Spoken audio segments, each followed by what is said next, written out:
Hello friends, నా పేరు Naidu. Indian రైల్వేలో ఎంప్లాయీగా వర్క్ చేస్తున్నాను. ఇప్పుడు మీ ముందు డిస్ప్లే అవుతుంది జనవరి 5, 2026లో గ్రూప్ డి ఎగ్జామ్ ఏదైతే జరిగిందో ఫస్ట్, సెకండ్, థర్డ్ షిఫ్ట్లో అందులో మనకి మెమోరీ బేస్డ్ క్వశ్చన్లు, కరెంట్ అఫైర్స్ అండ్ సైన్స్కి సంబంధించి కొన్ని క్వశ్చన్లు అనేవి మన దగ్గర ఉన్నాయి. ఆ ప్రశ్నలకు సంబంధించి మనం ఎక్స్ప్లెనేషన్ డీటెయిల్గా డిస్కషన్ చేద్దాం. అయితే ఇంకా ఎవరైతే గ్రూప్ డి ఎగ్జామ్ ఇంకా జరగలేదో అభ్యర్థులు ఎవరైతే ఉన్నారో వాళ్ళకి ఈ వీడియోని షేర్ చేయండి, వాళ్ళకి ఉపయోగపడుతుంది. అదేవిధంగా జనవరి 5వ తేదీన మీరు ఎగ్జామ్ రాసినట్లయితే లేదా 3వ తేదీన కానీ జరిగిపోయిన ఎగ్జామ్లో మీరు ఎప్పుడైనా ఎగ్జామ్ రాసినట్లయితే ఏదైనా ప్రశ్నలు ఉంటే మీరు ఆప్షన్ కామెంట్ చేయండి. ఆ ప్రశ్నలకు సంబంధించి కూడా నెక్స్ట్ వీడియో చేస్తాను. నెక్స్ట్ 2026లో మనకి పెద్ద నోటిఫికేషన్ ఉంటుంది. 22,000తో గ్రూప్ డి నోటిఫికేషన్ ఉంటుంది. వాటికి సంబంధించి కూడా ఆ ఎగ్జామ్లో కూడా సేమ్ సిలబస్ ఉంటుంది. కాబట్టి మీరు చూస్తున్న ప్రశ్నలు వీడియో చూసి వదిలేకుండా రాసుకోవడానికి ప్రయత్నించండి. ఓకే, లేట్ చేయకుండా వీడియో అయితే స్టార్ట్ చేసేద్దాం. ఓకే, మనకి ఇక్కడ ఫస్ట్ క్వశ్చన్ చూడండి. కరెంట్ అఫైర్స్ సంబంధించి ఇచ్చాడు. ఇది world happiness report 2025 which country has ranked the first place happiest country అన్నాడు. అంటే ప్రపంచంలో తెలుగులో కూడా క్వశ్చన్ రాశాను, ఇంగ్లీష్లో కూడా క్వశ్చన్ రాశాను. మీరు అది చూసి అయితే నోట్ చేసుకుని వీడియో అక్కడ ఆఫ్ చేసి ఆప్షన్ కూడా పెట్టడానికి అనేది ట్రై చేయండి. ఓకే, ప్రపంచంలో అత్యంత సంతోషకరమైన దేశం ఏది 2025కి సంబంధించి అనేది ఇచ్చాడు మన క్వశ్చన్. మనకు ఆప్షన్స్ చూడండి, డెన్మార్క్, ఐస్లాండ్, స్వీడన్, ఫిన్లాండ్ ఇచ్చాడు. మనకి కరెక్ట్ ఆన్సర్ వచ్చేసరికి Finland correct answer, option D correct answer. దీనికి సంబంధించిన ఎక్స్ప్లెనేషన్ చూసినట్లయితే సెకండ్ ప్లేస్ లో డెన్మార్క్ ఉంది, థర్డ్ ప్లేస్ లో ఐస్లాండ్ ఉంది. అలాగే ఇండియా ర్యాంక్ ఎంత ఉందంటే 2024కి సంబంధించి 126 ఉంది, 2025కి సంబంధించి 118 ఉంది. మన ఇండియా స్కోర్ ఉంది, ఎంత ఉంది?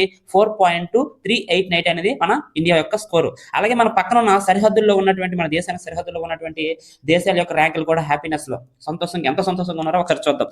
నేపాల్ వచ్చేసరికి 92, నెక్స్ట్ పాకిస్తాన్ మనకన్నా సంతోషంగా ఉందంట 109, నెక్స్ట్ మయన్మార్ 126, శ్రీలంక 133, బంగ్లాదేశ్ 134, చివరి స్థానంలో ఆఫ్ఘనిస్తాన్ ఉంది 147. నెక్స్ట్ క్వశ్చన్ చూసినట్లయితే who took charge the 52nd chief justice of India. ఇప్పుడు మనకి chief justice of India supreme court యొక్క ప్రధాన న్యాయమూర్తి 52వ ప్రధాన న్యాయమూర్తి ఎవరుగా మే 14వ తేదీన బాధ్యతలు స్వీకరించారు అంటున్నారు. ఆప్షన్ చూడండి, Sanjiv Khanna, Bhushan Ramakrishna Gavai, next D Y Chandrachud, next Surya Kant. ఇక్కడ మనకి ఎక్స్ప్లెనేషన్ చూడండి ఒకసారి. జస్టిస్ బిఆర్ గవాయ్ అనే వాళ్ళు మే 14న 52 సిఎస్లుగా నియమితులయ్యారు. ఆప్షన్ కరెక్ట్ ఆన్సర్, బి అనేది కరెక్ట్ ఆన్సర్. నెక్స్ట్ అతనికి ముందు ఎవరు చేశారు? 51కి సంజీవ్ ఖన్నా, 52 రామకృష్ణ గవాయి, 53 ప్రస్తుతం ఎవరు ఉన్నారు? సూర్యకాంత్ అనేవారు ఉన్నారు. ఓకే, నెక్స్ట్ ఈ క్వశ్చన్ మనకి ఎక్స్పెక్ట్ చేయొచ్చు. నెక్స్ట్ క్వశ్చన్ చూడండి. ఆన్ 21st April 2025 ఇక్కడ చూడండి, మనకి ఏ క్వశ్చన్ అడిగారంటే మాడ్రిడ్ లో జరిగినటువంటి 25వ లారెస్ వరల్డ్ స్పోర్ట్స్ అవార్డుల్లో Laureus World Team of the Year అనేసి ఏ జట్టును మనకి ఎంపిక చేశారు? ఆ అవార్డు ఎవరు గెలుచుకున్నారో అని అడుగుతున్నాడు. ఆప్షన్ చూడండి, Paris, Manchester city, real Madrid, next FC అంటే ఫుట్బాల్ క్లబ్ బార్సిలోనా. వీటికి సంబంధించిన ఆప్షన్ అనేవి వెలుగున్నాయి. ఇది 2 సార్లు ఈ క్వశ్చన్ అనేది రిపీట్ అయింది. అంటే ఇదే కాకుండా మరి ప్రీవియస్ లో జరిగినటువంటి ఎగ్జామ్ లో కూడా రిపీట్ అయింది. సో అందుకు సంబంధించి నేను కొన్ని పాయింట్లు ఇంపార్టెంట్ రాశాను, ఒకసారి చూడండి. విజేతలు World sports man of the year ఆ లారెస్కి సంబంధించి ఎవరంటే Mondo Duplantis. Next women world sports man of the year అంటే ఎవరంటే సిమెన్ బెల్స్, యూఎస్ఏకి చెందిన వాళ్ళు. Next breakthrough of the year Lamine Yamal. Next comeback of the year Rebeca Andrade, అతను Brazil. Next lifetime achievement పురస్కారం Kelly Slater. Next sporting icon of the year Rafael Nadal, మనకు తెలిసిందే tennis అతను. Okay, మనకి దీనికి correct answer వచ్చేసరికి Real Madrid అనేది correct answer.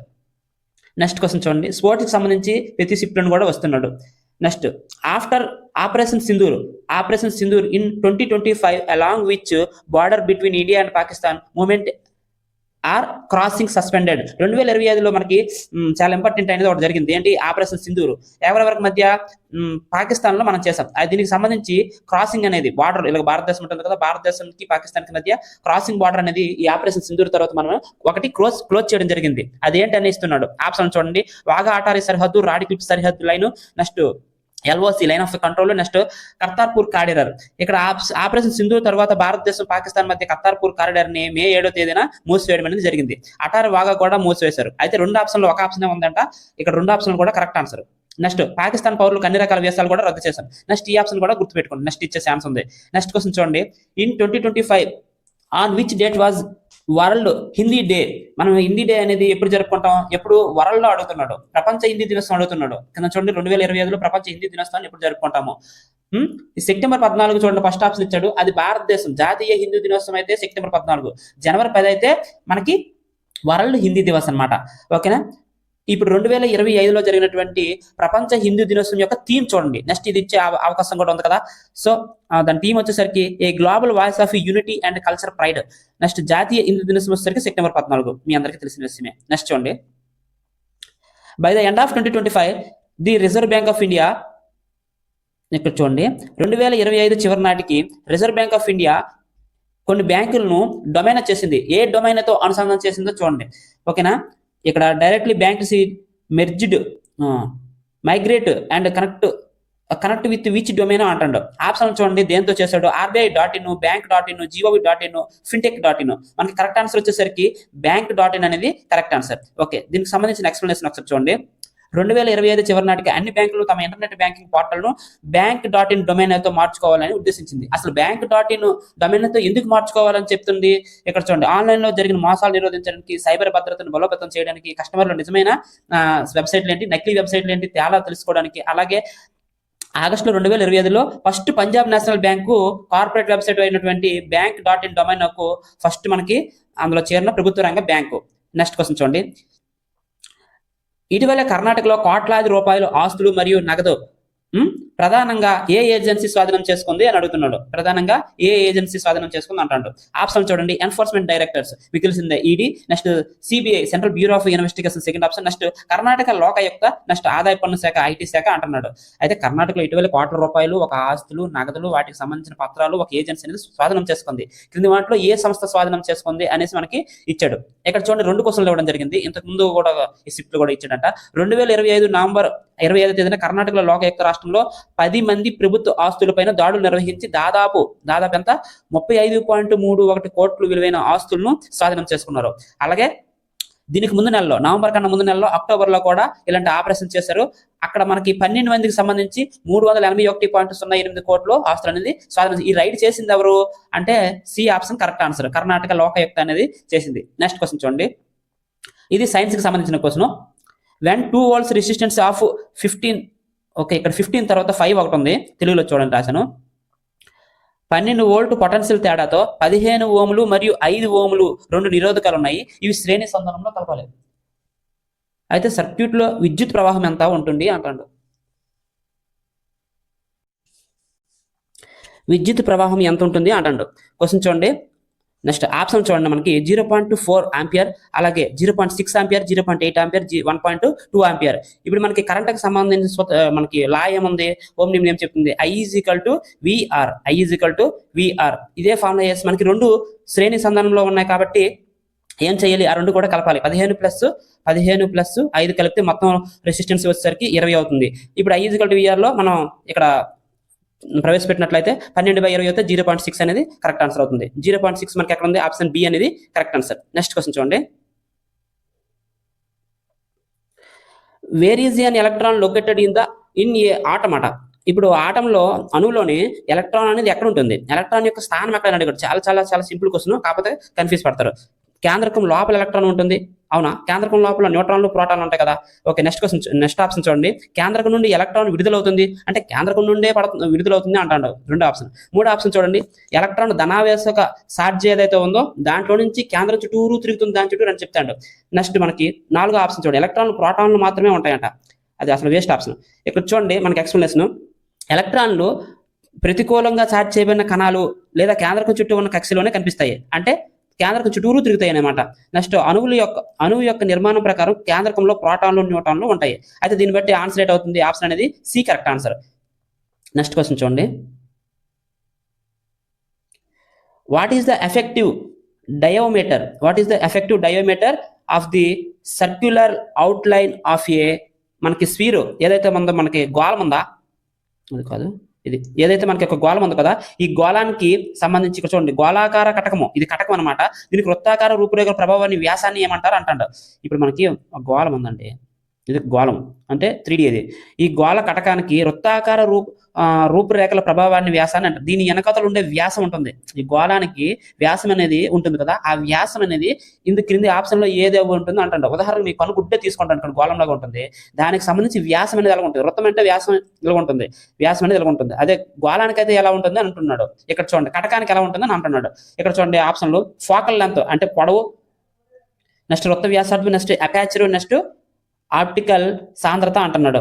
Okay, correct answer వచ్చేసరికి మనకి aperture. Next question, the outer most wall of tree అంటే చెట్టు యొక్క ప్రాథమిక నిర్మాణ కణాల బయటి గోడ. ఇది చెట్టు అండి. చెట్టు యొక్క ప్రాథమిక కణాలు ఏముంటాయో ఫస్ట్ దాని యొక్క కణాల యొక్క బయటిది కణం తెలుసు కదా మీకు, దీర్ఘవృత్తాకారంలో ఉంటుంది చెట్టుకి సంబంధించి, మనిషికి సంబంధించి గోళాకారంలో ఉంటుంది. ఇదిగోండి జంతు కణం అయితే వృత్తాకారంలో ఉంటుంది, అదే వృక్ష కణం అయితే ఇలా దీర్ఘచతురస్రాకారంలో ఉంటుంది. ఈ కణం అనేది ఏదుంటుందో దాని యొక్క బయట గోడ ప్రధానంగా ఏ పదార్థంతో ఉంటుంది అంటాడు. మనకు ఆప్షన్ చూడండి, ప్రోటీన్, స్టార్చ్, సెల్యులోజ్, లిపిడ్. బయట ఉండేది ఏంటి, స్టార్చ్. జంతువుల్లో లేనిది వృక్షంలో ఉండేది స్టార్చ్. నెక్స్ట్ చెట్టు యొక్క బయట పొర కణగోడ ఇది ప్రధానంగా సెల్యులోజ్తో కలిగి ఉంటుంది. హెమీ సెల్యులోజ్ మరియు పెప్టైన్ వంటి నిర్మాణాలు కూడా కలిగి ఉంటుంది. ఈ పొర కణ నిర్మాణానికి దృఢత్వాన్ని మరియు ఖచ్చితత్వాన్ని ఆకారాన్ని ఇస్తుంది. ఓకేనా. నెక్స్ట్ క్వశ్చన్ చూడండి, which equation of a motion does not contain final velocity అంటాడు. అంటే ఏ చలన సమీకరణం తుది వేగాన్ని కలిగి ఉండదు. ఏ చలన సమీకరణం, అసలు చలన సమీకరణాలకు మనకి 3 ఉన్నాయని మనకు తెలుసు. V = S = ఓకేనా. ఇప్పుడు మనకి ఇది మన 2AS = V² - U². ఓకేనా. ఈ 3 మనకి చలన సమీకరణాలు తెలుసు. ఇది 4వ చలన సమీకరణమే కాదు కాబట్టి క్రాస్ చేయండి. ఈ 3 చలన సమీకరణలో తుది వేగాన్ని కలిగి ఉండదు అన్నాడు. ఇప్పుడు S = అంటే ఇది స్థానభ్రంశానికి డిస్ప్లేస్మెంట్కి ఏటి సంబంధం కాబట్టి ఇది కరెక్ట్ ఆన్సర్ మనకి. ఓకేనా. మిగతా 2 కూడా వెలాసిటీకి సంబంధించినవే. నెక్స్ట్ క్వశ్చన్ చూడండి,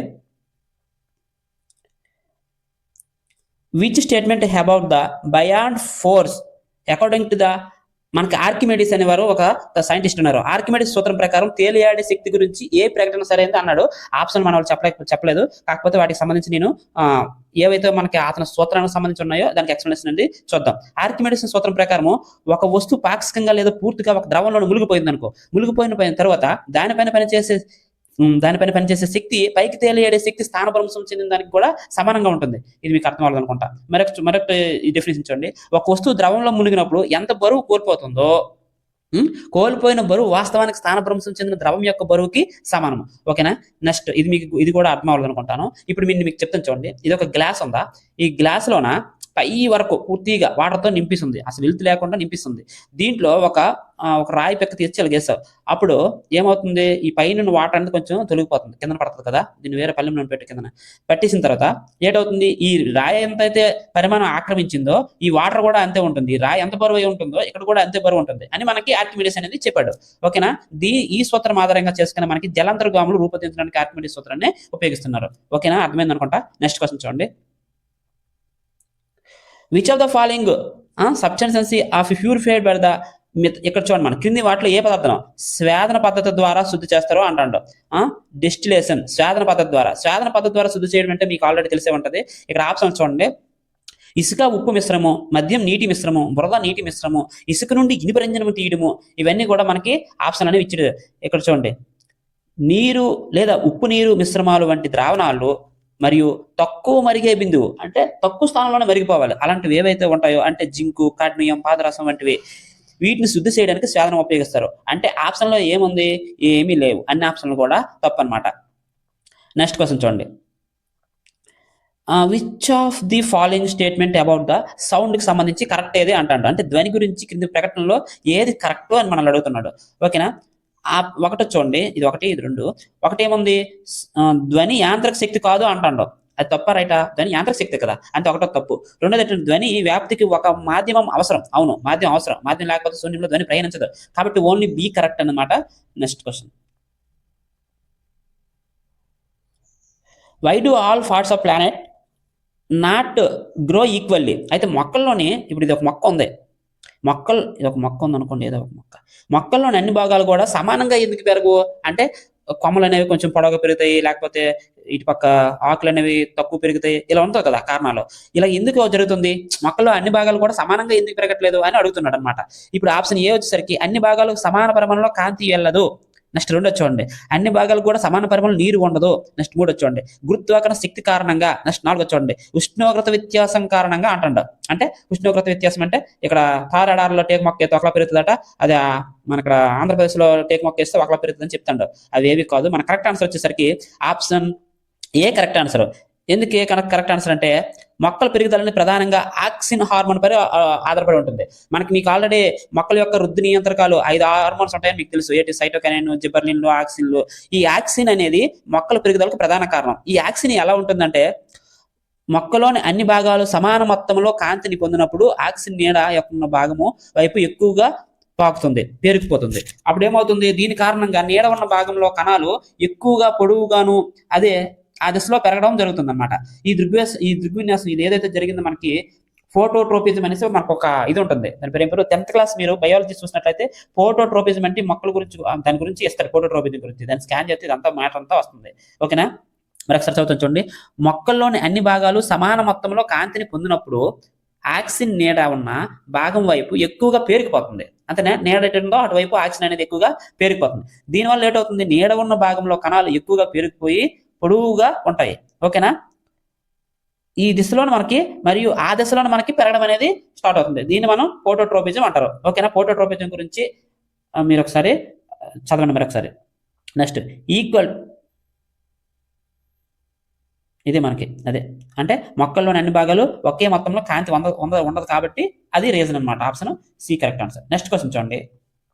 what is a formed when ethane is mixed bromine. అంటే బ్రోమిన్ ని తీర్చి ఈథేన్ తో కలపాలి. ఎక్కడ కలపాలి, యూవి అంటే అల్ట్రా వైలెట్ రేస్ అంటే మనకి అతిలీల లోహిత కిరణాలు సమక్షంలోని లేదా వేడి ఉష్ణం సమక్షంలోని కలపాలట.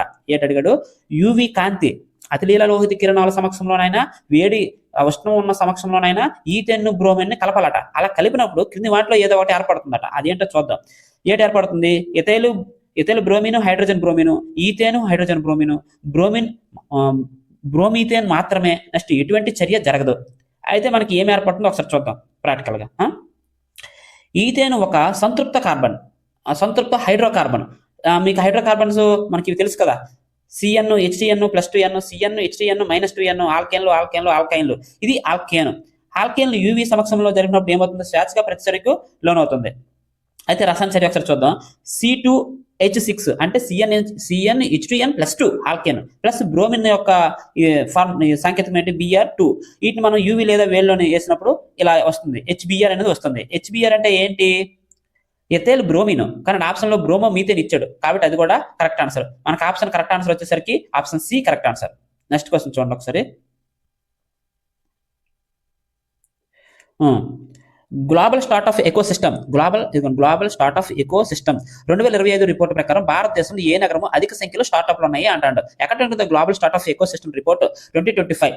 Which city is India is the leading startup hub. అంటే భారతదేశంలో ఉన్నటువంటి కొన్ని నగరాలు ఇచ్చాడు ఆప్షన్ లో, అందులో ఏదనేది స్టార్ట్అప్ నగరంలో ఎక్కువ ఉంది అంటే గ్లోబల్లో చూసుకున్నట్లయితే. ఓకేనా, ఆప్షన్ లో ముంబై, బెంగళూరు, ఢిల్లీ, హైదరాబాద్ మనకి ఆప్షన్ ఇచ్చాడు. దీనికి సంబంధించిన ఎక్స్ప్లెనేషన్ చూద్దాం. 2025 సంవత్సరం నాటికి ఇండియాలో అత్యంత స్టార్ట్అప్స్ అధికంగా ఉన్నది నగరం ఏదంటే బెంగళూరు. నెక్స్ట్ గ్లోబల్ ర్యాంకింగ్ లో మన స్థానం వచ్చేసరికి బెంగళూరు. మరి ఫస్ట్ ప్లేస్ లో ఉన్నది ఏంటి అంటే శాన్ ఫ్రాన్సిస్కో, యుఎస్ఏలో శాన్ ఫ్రాన్సిస్కో అనేది ఒక నగరం. ఓకేనా, ఇది 19.9 వృద్ధి రేటు. మనది ఎంత ఉంది, బెంగళూరు 13.1 ఉంది, 8 ఉంది. అదే ఇండియాలోకి వచ్చేసరికి ఫస్ట్ ప్లేస్ బెంగళూరు అవుతుంది. ఓకేనా, నెక్స్ట్ క్వశ్చన్ చూడండి. నెక్స్ట్ క్వశ్చన్, క్రింది వాటిలో లైంగికంగా సంక్రమించే వ్యాధి STD అంటే సెక్సువల్లీ ట్రాన్స్ఫార్మర్ డిసీజ్. ఇదిగోండి, which of the following sexually transformer disease STD అనేది ఏ వైరస్ వల్ల వస్తుందంట. ఈ క్రింది వాటిలో ఏ వ్యాధి అంటున్నాడు. HIV, gonorrhoea, typhoid, TB. ఈ 3 ఆప్షన్లు చూడండి. టీబీ ద్వారా వస్తాయి, ఇది బ్యాక్టీరియా ద్వారా వస్తాయి. బ్యాక్టీరియా ద్వారా వచ్చే వ్యాధులకు షార్ట్ కట్ అనేది నేను షార్ట్ వీడియో పెట్టాను, ఒకసారి అయితే చూడండి, మీకు యూజ్ అవుతుంది. అంటే ఇప్పుడు మన వైరస్ వ్యాధులు, బ్యాక్టీరియా వ్యాధులు, ప్రోటోజోవా వ్యాధులు ఇవన్నీ కూడా ఒకే రకమైన వ్యాధులుగా ఉండి కన్ఫ్యూజ్ అవుతుంది ఇది దేని ద్వారా వస్తుంది అనేసరికి. సో బ్యాక్టీరియా వ్యాధులు షార్ట్ కట్ అనేది మీకు వీడియో పెట్టాను, అది ఒకసారి షార్ట్ వీడియో చూసేయండి, ఒక 10 సెకండ్లు 1 మినిట్ ఉంటుంది అంతేనే. నెక్స్ట్ హెచ్ఐవి అంటే ఏంటి? Human immuno deficiency syndrome. ఈ హెచ్ఐవి నుంచే మనకి ఎయిడ్స్ గా మారుతుంది. AIDS అంటే ఎక్వైర్డ్ ఇమ్యూనో డెఫిషియన్సీ సిండ్రోమ్. ఓకేనా? నెక్స్ట్ హెచ్ఐవి అనేది లైంగిక సంక్రమణ వ్యాధి. ఇది శరీర రోగ నిరోధక శక్తిని బలహీనపరుస్తుంది. దేనిపైన ఎఫెక్ట్ చూపెడుతుంది అంటాడు అనమాట. ఇమ్యూనాలజీ పైన ఫస్ట్ ఎఫెక్ట్ చూపెడుతుంది. నెక్స్ట్ గనేరియా అనేది మనకి నిస్సేరియక్ అనేది బ్యాక్టీరియా వల్ల వస్తుంది. టైఫాయిడ్ అనేది సాల్మొనెల్లా టైఫాయిడ్ అనే బ్యాక్టీరియా వల్ల వస్తుంది. టీబీ అనేది మైక్రోబాక్టీరియం ట్యూబర్కులోసిస్ అనే బ్యాక్టీరియా వల్ల వస్తుంది. మిగతా 3 కూడా మనకి బ్యాక్టీరియా వల్ల వస్తాయి. కాబట్టి first option correct answer. Next question చూడండి. నెక్స్ట్ క్వశ్చన్, ఘన పదార్థం ఆహారంగా తిన్నప్పుడు, ఉదాహరణకి ఘన పదార్థం అంటే ఒక కొబ్బరి మొక్క లేకపోతే ఏదో ఘన పదార్థం, ఒక చేగుడుమో ఏదో తిన్నాం అనుకోండి, అది జీర్ణ వ్యవస్థలో ఏం జరుగుతుంది, తిన్న తర్వాత ఏం జరుగుతుంది అంటాడు. డైజెషన్ అంటే జీర్ణకి జరుగుతుందా, ఎసిమిలేషన్ జరుగుతుందా, ఆక్సీకరణ జరుగుతుందా, విసర్జన జరుగుతుందా అంటాడు. ఆడే డైరెక్టర్ ఇచ్చేసాడు మనకి. ఫస్ట్ ఏం జరుగుతుంది, సెకండ్ ఏం జరుగుతుంది, నెక్స్ట్ విసర్జన అవుతుంది. వరుస క్రమంలో ఆడే ఇచ్చేసాడు. అయితే ఏంటంటే తిన్న తర్వాత ఏం జరుగుతుందో ఫస్ట్ అంటాడు. జీర్ణకి జరుగుతుంది. Correct answer. ఓకేనా? నెక్స్ట్ క్వశ్చన్ చూసినట్లయితే, ఇఫ్ పునరుత్పత్తి రీప్రొడక్ట్ హెల్త్ ఈజ్ గుడ్ అంటే పునరుత్పత్తి టైంలోనే ఆరోగ్యం బాగుంటే గర్భధారణ సమయంలో ఫలితం అనేది ఎలా ఉంటుంది అంటే ప్రెగ్నెంట్ ఉండే సమయంలోనే ఆరోగ్యం బాగుంటే డెలివరీ అయ్యే టైంలో ఎలా ఉంటుందో అంటున్నాడు. ఆప్షన్ చూడండి. ప్రత్యుత్పత్తి వ్యవస్థకు సంబంధించి, హ్యూమన్ ప్రత్యుత్పత్తికి సంబంధించి ప్రతి షిప్లోని ఏదో ఒక క్వశ్చన్ అనేది మాత్రం అడగడం జరిగింది. కాబట్టి ప్రత్యుత్పత్తి వ్యవస్థ మాత్రం ఎగ్జామ్ అవ్వని వాళ్ళు మరొకసారి చదవండి. ఓకేనా? ఆప్షన్ చూడండి. ఆరోగ్యకరమైన బిడ్డ పుడతాడు. ఓకే. నెక్స్ట్ బలహీనమైన బిడ్డ పుడతాడు. గర్భం విఫలమైపోతుంది. గర్భధారణపై ఎటువంటి ప్రభావం ఉండదు. ఓకే. కరెక్ట్ ఆన్సర్ వచ్చేసరికి మనకి ఆరోగ్యకరమైన బిడ్డ పుడతాడు. ఆరోగ్యకరమైన బిడ్డ పుడతాడు కదా. నెక్స్ట్ క్వశ్చన్ చూడండి. 100 తీర ప్రాంతాలు అంటే ఏంటి? సముద్రానికి తీరంలో ఉన్నటువంటి మత్స్యకార గ్రామాల కోసం భారత ప్రభుత్వం ఏ ప్రధాన కార్యక్రమాన్ని అంటే ఒక పథకాన్ని ప్రారంభించింది. ఆ కార్యక్రమం ప్రోగ్రామ్ పేరేంటి అని అంటున్నాడు అనమాట. ఇక్కడ చూడండి. Which major initiative has government of India launched 100 coastal area fisher villages అంటాడు. ఆప్షన్ చూడండి. సాగరమాల ప్రాజెక్టు, నెక్స్ట్ వాతావరణ స్థితిస్థాపకత తీర ప్రాంత మత్స్యకార గ్రామాలు, దీన్ని మనకి ఇంగ్లీష్ లో చూడండి CRCFV, climate resilient coastal fishermen villages. Next smart city mission తీర ప్రాంతాలు ఎందుకు పెడతాడు? అది కరెక్ట్ ఆన్సరే కాదు. నెక్స్ట్ ప్రధానమంత్రి గృహ నిర్మాణ పథకము. ఈ కరెక్ట్ ఆన్సర్ వచ్చేసరికి మనకి option B correct answer. Okay. Director వాడ ఇచ్చాడు కాబట్టి ఇక్కడ బి కరెక్ట్ ఆన్సర్. ఈ పథకము ప్రధానమంత్రి PMMSY ప్రధానమంత్రి మత్స్య సంపద యోజనలో ప్రధానమంత్రి మత్స్య సంపద యోజన అనేది ఒక పథకం. ఈ పథకంలోని ఇది ఒక కార్యక్రమం. ఓకేనా? నెక్స్ట్ దేశవ్యాప్తంగా నెక్స్ట్ ఈ అబ్రివేషన్ కూడా అడిగే ఛాన్స్ ఉంది. Climate resilient coastal fisherman villages. దేశవ్యాప్తంగా ఉన్న 100 మత్స్యకార గ్రామాల్లో వాతావరణ మార్పులకు సంబంధించి మరింత స్థితిస్థాపకత మార్చడమే దీని యొక్క లక్ష్యం. ఓకే. లక్ష్యం కూడా అడగచ్చు. కాబట్టి మీరు వీడియోని చూస్తున్న వాళ్ళైనా, వీడియో చూడకపోయినా సరే PDF అనేది డెఫినెట్ గా మీరు రాసుకోవడానికి ట్రై చేయండి. విచ్ ఇండియన్ ఫుట్బాల్ క్లబ్ అంటే భారతదేశం యొక్క ఏ ఫుట్బాల్ క్లబ్ అనేది కళింగ సూపర్ కప్ 2025లో కళింగ సూపర్ కప్ అనేది 5వ ఎడిషన్ జరిగింది. దానికి సంబంధించి ఎవరు గెలిచారు, ఎవరు ఓడారు కరెక్ట్గా అయితే ఇవ్వలేదు. ఎవరు గెలిచారా, ఎవరు ఓడారు అనేసి. కాకపోతే ఇక్కడ నేను విన్ అని రాస్తాను. ఓకేనా? ఆప్షన్లో చూడండి. జంషెడ్పూర్ FC అంటే football club, Goa, next Bengaluru, next Mumbai. ఇక్కడ చూడండి. కళింగ సూపర్ కప్ ఫైనల్ మే 3వ తేదీ 2025లో జరిగింది. ఓకేనా? ఇది ఎక్కడ జరిగింది? ఒడిస్సాలోని కళింగ స్టేడియంలో జరిగింది. ఓకేనా? ఇది గోవా గెలుచుకుంది, జంషెడ్పూర్ ఓడిపోయింది. ఓకేనా? 3-0 గోల్స్తో. అయితే all India football federation AIFF all India football federation నిర్వహించిన జాతీయ ఫుట్బాల్ నాకౌట్ టోర్నమెంట్ ఇది 5వ ఎడిషన్ అనమాట. ఇప్పటి వరకు 5 జరిగాయి. మొత్తం పాల్గొన్న జట్ల సంఖ్య 15, మొత్తం ఆడిన మ్యాచ్ల సంఖ్య 14. ఓకేనా? దానికి సంబంధించి నెక్స్ట్ గోవా గెలిచింది కాబట్టి గోవాకి ఇది 2వ టైటిల్. నెక్స్ట్ గోవా యొక్క ఎవరు ఉత్తమ ఆటగాడు, ప్లేయర్ ఆఫ్ ది మ్యాచ్ ఎవరు గెలుచుకున్నారు? బోర్జా హెరారే ఇచ్చే ఛాన్స్ ఉంది కాబట్టి మీకు ఎక్స్ట్రా పాయింట్లు కూడా ఇచ్చాను. ఉత్తమ గోల్ కీపర్ అడిగాడు జంషెడ్పూర్, అడిగితే అడగొచ్చు. నెక్స్ట్ గోవా యొక్క కెప్టెన్ గెలిచింది కాబట్టి గోవా కెప్టెన్ ఇచ్చాను. అలాగే గోవా యొక్క ప్రధాన కోచ్ గెలిచింది కాబట్టి అది కూడా మనలోనే మార్కో జావ్. నెక్స్ట్ క్వశ్చన్ చూసినట్లయితే, when a swing move from it's చూడండి, మీకు తెలుగులో ఉన్న బాగా అర్థమవుద్ది. ఉయ్యలు ఉంది ఒకటి, ఇది ఒక ఉయ్యలు అనుకోండి, ఇది ఒక ఉయ్యలు. When a swing moves from the mean అంటే సెంటర్ పొజిషన్ ఉండే, ఉయ్యలు ఉంటే సెంటర్ పొజిషన్ ఉంటుంది. ఇలా నుంచి అప్ డైరెక్షన్ ఈ చివరికైనా లేదా ఈ చివరికైనా ఇట్లా ఒక్కసే వెళ్ళింది అనుకోండి, ఎనర్జీ అనేది ఏమవుతుంది అంటాడు. ఇక్కడ మనకు 2 ఎనర్జీలు ఉంటాయి. ఏ ఎనర్జీలు ఉంటాయి? కైనెటిక్ ఎనర్జీ ఉంటుంది, పొటెన్షియల్ ఎనర్జీ ఉంటుంది, కైనెటిక్ ఎనర్జీ ఉంటుంది. పొటెన్షియల్ ఎనర్జీకి ఏం కావాలి, మనం పొటెన్షియల్ ఎనర్జీది పొందింది అని చెప్పడానికి ఏం కావాలి, పైన ఉండాలి. స్థితిస్థాపకత అంటే ఎత్తులో ఉండాలి. ఇది మనకి గతిశక్తి కావాలంటే ఏం కావాలి, గమనంలో ఉండాలి. ఓకేనా? ఇక్కడ దాన్ని బట్టి క్వశ్చన్ చూద్దాం చూడండి. ఒక ఉయ్యాల దాని మధ్య బిందువు నుండి, అంటే ఇది మధ్య బిందువు అనుకోండి, మధ్య బిందువు నుండి చివరి బిందువు కదులుతున్నప్పుడు ఇక్కడి నుంచి ఇలాగ వెళ్ళి ఇక్కడికి వెళ్ళి ఉయ్యాల ఊపము ఇక్కడ ఉన్న మధ్యలో ఇక్కడ నుంచి చివరి బిందుకి వెళ్ళినప్పుడు దాని యొక్క శక్తి ఏమవుతుంది, ఇక్కడ కింద నుంచి మీదకి వెళ్ళింది కాబట్టి ఎత్తు అనేది పెరిగింది, కాబట్టి పొటెన్షియల్ ఎనర్జీ అనేది మనకి పెరిగింది. నెక్స్ట్ గతిశక్తి ఏమవుతుంది, ఇక్కడ ఉన్న స్పీడ్ ఉంది, ఇక్కడ కిలో సర్కిట్ అవుతుంది, 0 అయిపోతుంది. 0 అయిపోతుంది కాబట్టి గతిశక్తి అనేది తగ్గిపోతుంది. ఓకేనా? ఇప్పుడు మనకి ఆప్షన్ చూసినట్లయితే ఫస్ట్ ఆప్షన్ సంభావ్యత శక్తి అన్న పొటెన్షియల్ ఎనర్జీ అన్న స్థితి శక్తి అన్న అన్ని అదే, కాబట్టి స్థితి శక్తి పెరుగుతుంది, గతిశక్తి అనేది తగ్గుతుంది. Option A correct answer. ఓకేనా? నెక్స్ట్ క్వశ్చన్స్ అనేవి అయిపోయేవి. వీడియో అనేది మీకు అర్థమైంది అనుకుంటాను. ఇంకా మీ ఫ్రెండ్స్ ఎవరైతే ఎగ్జామ్స్ రాయలేదో, లేకపోతే 2025లో మీరు గ్రూప్ డి ఎగ్జామ్కి తక్కువ అటెంప్ట్ చేశాను అని అనుకుంటే 2026లో నోటిఫికేషన్ వస్తుంది. కాబట్టి ఆ నోటిఫికేషన్లో జాబ్ కొట్టాలన్నా సరే ఇప్పుడు మనకి కరెంట్ అఫైర్స్ ఏ విధంగా అడుగుతున్నాడు, సైన్స్ బిట్లు ఏ విధంగా అడుగుతున్నాడు అనేది చాలా ఇంపార్టెంట్. మ్యాథ్స్, రీజనింగ్ అందరూ పెడుతున్నారు, సింపుల్గా ఇస్తున్నాడు. కాబట్టి స్కోర్ 70+ ఉండాలి. అందుకు అనుగుణంగా మన యూట్యూబ్ ఛానల్ని ఫాలో అవ్వండి. Thank you for watching.